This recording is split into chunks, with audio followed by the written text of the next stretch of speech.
Hello, on the screen is a summary of what I will go over in this video. Make sure to watch to the end so you don't miss anything.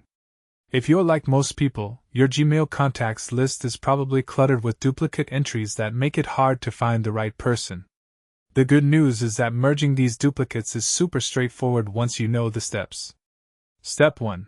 Start by opening Gmail and clicking on the contacts icon on the left side of your screen, or you can go directly to contacts.google.com in your browser.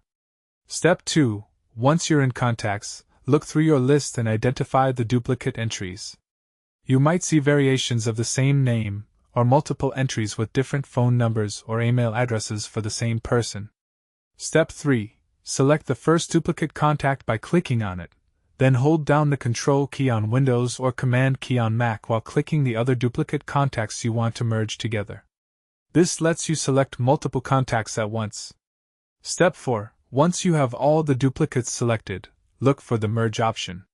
In Gmail's contacts, you'll usually see this as a menu option or button that says Merge Duplicates. Click it to start the process.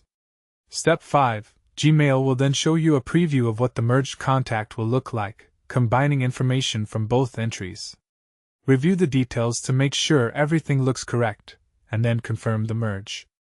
Your duplicate contacts are now combined into one clean entry, freeing up space and keeping your contact list organized.